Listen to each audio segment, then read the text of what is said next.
The coffee splashed across Barron Trump's worn desk calendar as the entire building shook violently. For a split second, he thought it was just another subway rumbling beneath the streets of Brooklyn. But the screams from outside his window told a different story. At 35, Barron had grown accustomed to his mundane life as an insurance adjuster, far removed from the spotlight that once followed his surname. The second tremor knocked his family photo off the wall. Him, Sarah, and their daughter Emma at Coney Island last summer, all wearing identical goofy grins. "Everyone out, now!" The office manager's voice crackled through the ancient intercom system. Barron grabbed his phone and jacket, muscle memory from countless fire drills kicking in. But this was different. Through the 10th floor window, he could see what looked like a massive sinkhole forming in the middle of Atlantic Avenue, swallowing cars and chunks of asphalt like some hungry beast awakening beneath the city. As he joined the stream of colleagues rushing toward the emergency stairwell, his phone buzzed. Sarah's text made his heart skip. "Something's happening at Emma's school. Can't reach them. Going there now." The next tremor nearly knocked him off his feet. Emergency lights flickered as dust rained from the ceiling. In that moment, Barron Trump, the man who had spent the last 15 years deliberately building the most ordinary life possible, realized that ordinary was about to become a luxury he could no longer afford. He pushed against the tide of people heading for the ground floor and instead began climbing upward. His colleagues thought he was crazy, but they didn't know about the maintenance door that led to the roof. They hadn't spent lunch breaks exploring every inch of this building, planning escape routes out of habit. A habit he'd never quite shaken from his unusual childhood. The city was transforming before his eyes. More sinkholes were appearing, forming a pattern that seemed almost deliberate. His phone buzzed again, this time an alert from an unknown number. "B, they found us. Protocol 7 activated. You know what to do, M." Barron's hands began to shake. He hadn't heard from his mother in years, not since he'd chosen to disappear into anonymity. Protocol 7 was something they'd discussed only once, when he was 16, on a night when the weight of their family's secrets had seemed particularly heavy. "It will never happen," she had assured him then. "But if it does, you'll know what to do." Now standing on the roof of his ordinary office building, watching his ordinary life crumble along with the streets of Brooklyn, Barron Trump reached into his jacket pocket and pulled out his wallet. Behind his insurance company ID and a punch card for his favorite coffee shop, he found it, a key card that hadn't seen daylight in nearly 2 decades. The ground shook again, and in the distance, he could see something emerging from the largest sinkhole, something that shouldn't exist in any ordinary world. But then again, maybe ordinary had never been his destiny after all. The metallic structure rising from the sinkhole resembled a massive antenna, its surface gleaming with patterns that seemed to shift and pulse with an inner light. Barron's phone was now useless, showing only static, but he knew Emma's school was 4 blocks east. Sarah would be heading there now, unaware of what was really happening. He had 15 minutes, maybe less, before everything changed. The keycard in his hand felt heavier than it should, loaded with the weight of responsibility he'd spent years running from. Using the maintenance ladder on the side of the building, Barron began his descent, muscle memory from his teenage years, making the climb feel natural despite his office attire. As his feet hit the alley below, a black SUV screeched to a halt at the entrance. The driver's window rolled down, revealing a face he hadn't seen in over a decade. "Get in," said Marcus Chen, his father's former head of security, looking exactly as Barron remembered him, except for the new scar running down his left cheek. "Your mother's orders." "I need to get to Emma's school," Barron replied, already walking away. "Sarah's heading there too." Marcus stepped out of the vehicle, his expression grim. "They're already safe. Protocol 7 included them. Did you think your mother wouldn't account for your family?" The revelation stopped Barron in his tracks. All these years they'd been watching, protecting, waiting. His attempt at an ordinary life had been an illusion, carefully maintained by the very people he'd tried to leave behind. Inside the SUV, Marcus handed him a tablet.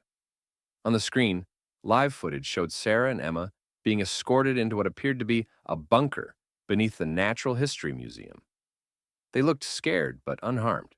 "What's really happening, Marcus?" Barron asked as they sped through streets that were rapidly emptying of panicked civilians. "Remember the Horizon Project?" Barron's blood ran cold. He'd been 13 when he first overheard his father discussing it with a group of men he'd never seen before. The project had seemed impossible then. Theoretical technology decades ahead of its time. They said it failed, Barron muttered, watching another antenna rise in the distance. They lied. Your father's partners continued the work in secret, but something went wrong. The quantum network they created, it's becoming self-aware. Those aren't antennas, Barron. They're synapses. The SUV swerved to avoid a newly forming crack in the road. Above them, the sky was taking on a strange metallic sheen, like a dome closing over the city. Why now? Why Protocol 7? Marcus's hands tightened on the steering wheel. Because your father's old partners think they can control it. They're wrong. Your mother has been working with a team of scientists for years, preparing for this possibility. That key card you're holding? It's not just a key, it's a kill switch. But it has to be you. Why me? Because your DNA was used in the original programming. You're literally part of its code. The SUV pulled into a hidden entrance beneath an abandoned warehouse in Red Hook. As they descended into the darkness, Barron thought about the ordinary life he'd built. The mortgage payments, the parent-teacher conferences, the weekend barbecues with neighbors who knew him only as Barron Thompson, the quiet insurance guy. The garage they entered looked like something out of a sci-fi movie, filled with servers and holographic displays. In the center stood his mother, Melania Trump, looking somehow both older and more formidable than he remembered. I'm sorry, Bear, she said, using his childhood nickname. We tried to give you the normal life you wanted, but now we need the son I trained. Barron stepped forward, memories flooding back of countless hours spent in secret facilities, learning things no child should need to know. What's the plan? His mother gestured to a sophisticated suit of armor, standing in a nearby chamber. We're going to the source. The central synapse is rising in Times Square. You'll have to get close enough to interface with it. And then? Then you'll have to make a choice that will affect every person on this planet. The armor felt familiar as it sealed around him, despite the years that had passed. It was lighter than he remembered, the technology clearly upgraded since his training days. Holographic displays flickered to life inside the helmet, showing vital signs and a real-time map of the growing synaptic network across Manhattan. The quantum network is evolving faster than we predicted, his mother explained, her fingers flying across a control panel. It's not just connecting to itself anymore. It's trying to connect to human consciousness. Those who get too close to the synapses are experiencing changes. As if to illustrate her point, the screen showed footage from around the city. People near the antenna-like structures stood motionless, their eyes glazed over with a metallic sheen. Some moved in perfect synchronization, like a hive mind taking control. Your father's partners, Marcus added, checking weapons. They think they're creating the next step in human evolution. Forced technological singularity. Barron thought of Sarah and Emma, safe in the bunker, but for how long? The network was spreading exponentially. How do we stop it? His mother's expression was grave. The kill switch will sever the quantum connections, but she hesitated. There's a cost. The people already connected, we don't know what will happen to them. They might not survive the disconnection. The weight of responsibility pressed down on Barron's shoulders, heavier than the armor. Thousands of lives in the balance, maybe more if the network kept spreading. This was exactly the kind of situation he'd run from. The impossible choices, the burden of power. There's something else, Marcus said quietly. Your father, he's at the center of it. Barron's head snapped up. What? He's supposed to be at his estate in Florida. He never stopped believing in the project, Melania explained, pain evident in her voice. He thinks he can control it, use it to reshape the world. But the network? It's using him as much as he thinks he's using it.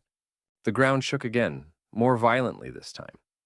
On the screens, they could see the Times Square synapse had fully emerged, a towering structure of impossible geometry, pulsing with energy that distorted the very air around it.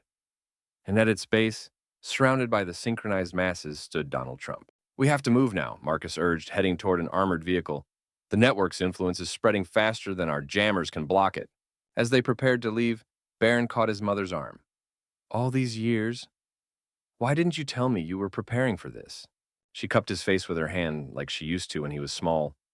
Because you deserved a chance at happiness, at normalcy. I hoped we'd never need Protocol 7. But I also knew that when the time came, the man you'd become, the husband, the father, the ordinary person who chose to be extraordinary in small ways, that man would make the right choice. The drive through Manhattan was like navigating an alien landscape. The synapses had transformed the city skyline into something out of a fever dream. People either fled in terror or stood in eerie stillness, already caught in the network's grip. The armor's sensors showed the quantum field strengthening, trying to penetrate their shielding. Remember your training? Melania's voice came through the comm system. The suit will protect you from initial contact, but the closer you get to the central synapse, the stronger the pull will be. You'll feel it trying to connect with your mind. Don't fight it directly. That's what they expect. Use the passive resistance techniques we practiced. Barron closed his eyes briefly, remembering the countless hours spent in meditation, learning to create mental barriers that felt like water, yielding yet impenetrable. What about father? There was a long pause. Do whatever you must, she finally replied. The man up there, he may not be your father anymore. As they approached Times Square, the air itself seemed to crackle with energy. The central synapse towered above them, its pulsing patterns now forming what looked like faces, thousands of them, merging and separating in an endless dance of unified consciousness. Now, I'm picking up massive energy fluctuations, Marcus reported. The network's reaching some kind of critical phase. Barron checked the kill switch keycard, securely stored in his armor's chest compartment. One chance to get this right.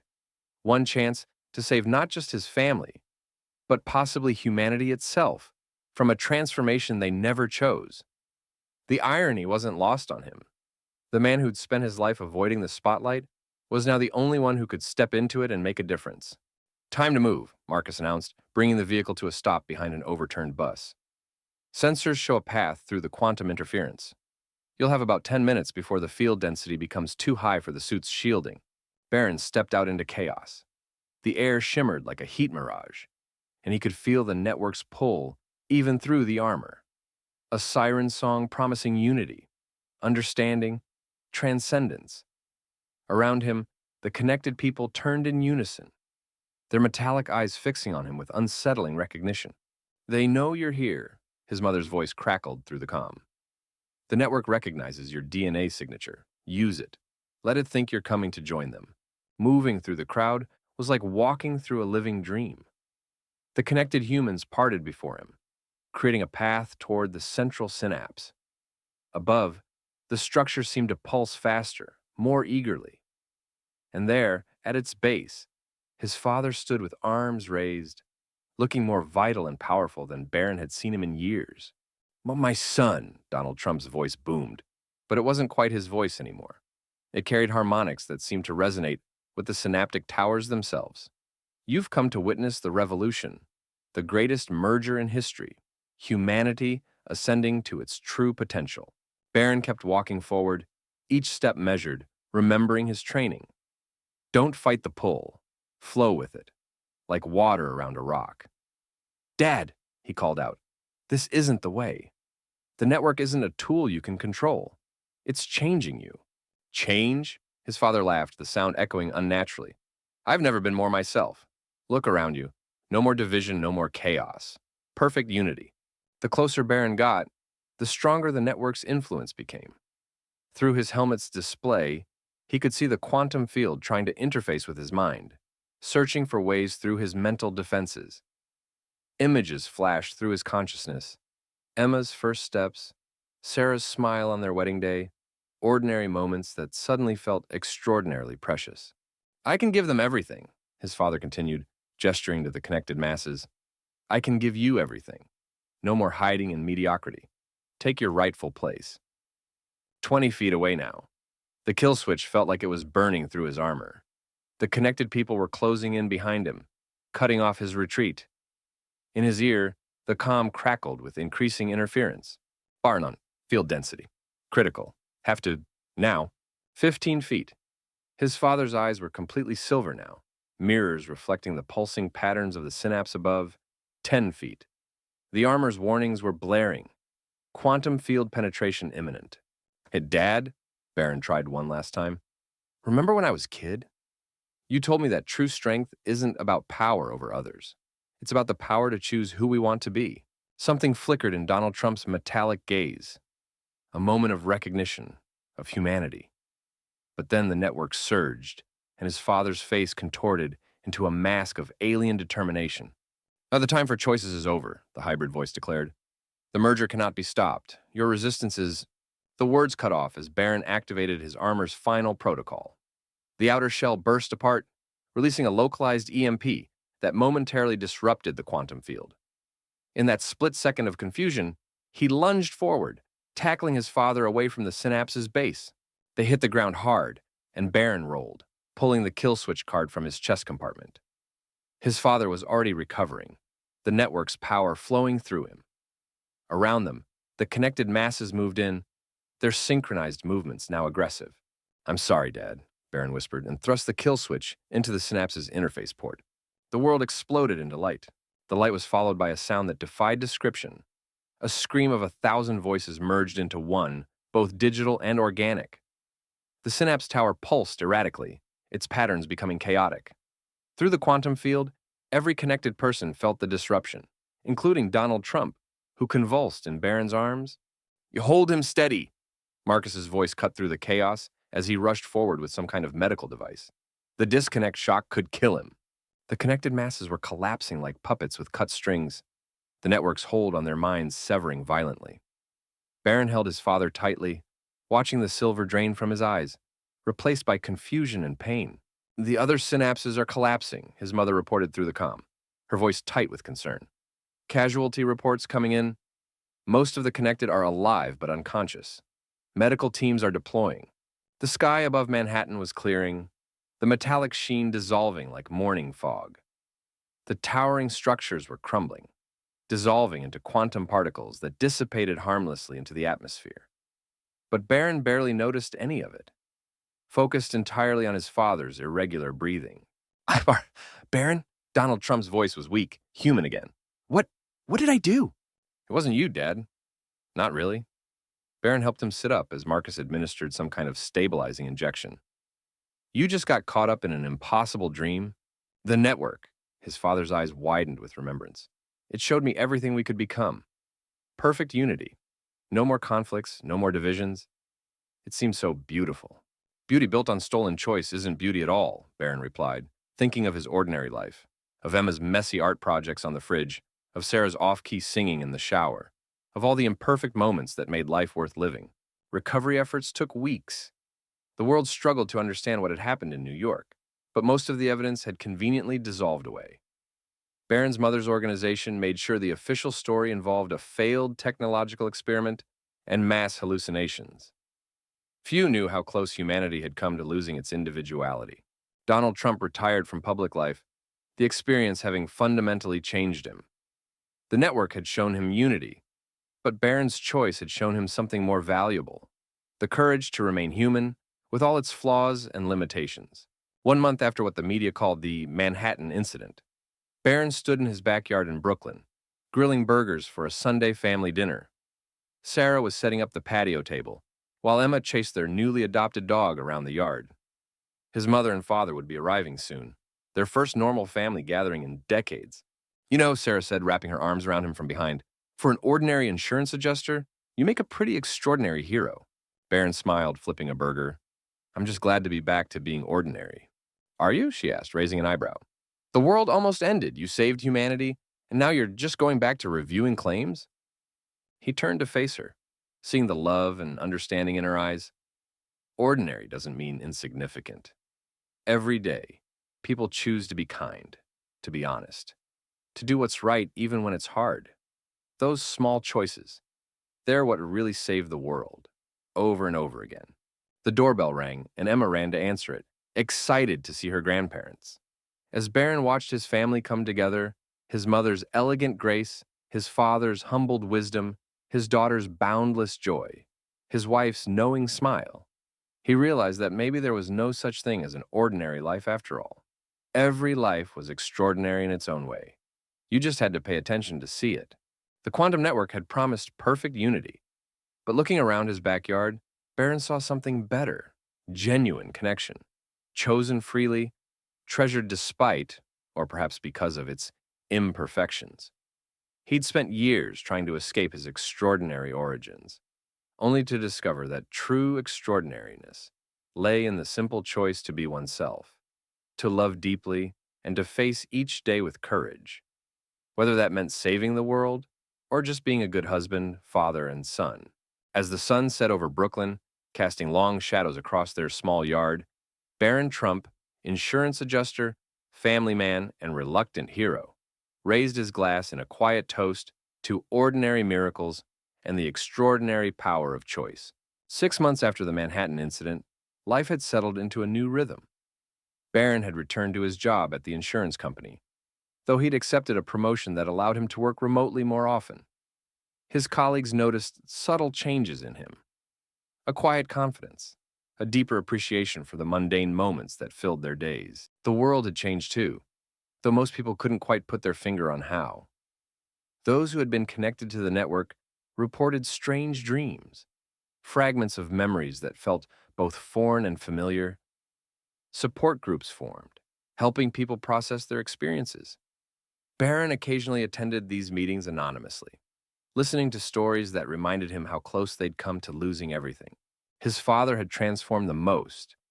Donald Trump now spent his days working with a small environmental foundation, focusing on preserving natural spaces where people could disconnect from technology and reconnect with themselves. The irony wasn't lost on anyone in the family, but they welcomed this gentler, more reflective version of the man they'd known. One crisp autumn morning, as Barron sat in his home office reviewing claims, his phone buzzed with a text from Marcus. Activity detected in Siberia. Similar signatures. Your mother says it's time for Protocol 8. Barron looked at the family photo on his desk. A new one, taken at Emma's recent birthday party. Everyone was there, including his parents, all wearing party hats and genuine smiles. He thought about the ordinary life he'd built, the peace he'd found in simple moments. But he also thought about the responsibility that came with knowledge, with ability, with choice. He texted back, "When do we start?" Because sometimes being ordinary meant being ready to do extraordinary things, not for glory or power, but because it was the right thing to do. And sometimes the biggest adventures start with the smallest choices, made by people who understand that every ordinary day is a gift worth protecting.